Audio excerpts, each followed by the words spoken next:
You felt like you were stepping into a part of history, which is really how working with Folkman always was. Dr. William Lee was a young medical student when he met the man who would inspire his life's work, Dr. Judah Folkman. One of the greatest scientific minds of our time. Folkman, head of the vascular biology program at Children's Hospital Boston, died Monday night, apparently of a heart attack.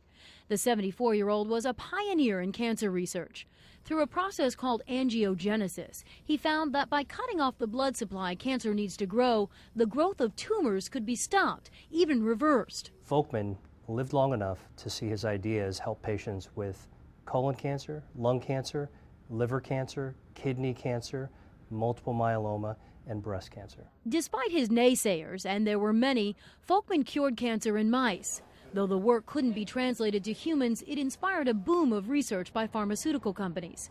That research led to cancer drugs that have helped to extend the lives of people with advanced cancers, and to many drugs still in the testing phase that treat cancer without the toxic side effects of conventional chemotherapy. He was a man whose ideas were always ahead of his time, and he would work and watch the rest of the world catch up.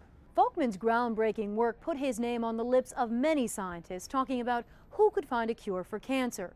In the late 1990s, a Nobel laureate said Folkman would find a cure by the year 2000. But the researcher shied away from such notoriety, saying the disease was far too complex to be laid in the hands of one man. Well, it's very exciting, but the most interesting things are the unexpected things.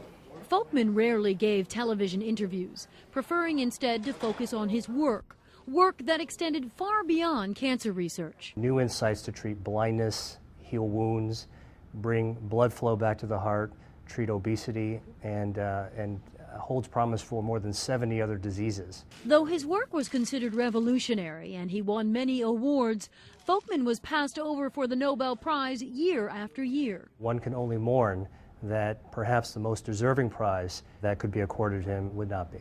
But Lee, who now heads the nonprofit Angiogenesis Foundation, says Folkman's legacy is likely yet to be seen. He has single-handedly set into motion an avalanche of new ideas, an engine that never stopped producing the next big idea. We'll all miss that stream of thinking that will allow us to see the future. In Boston, Allie Donnelly, NECN.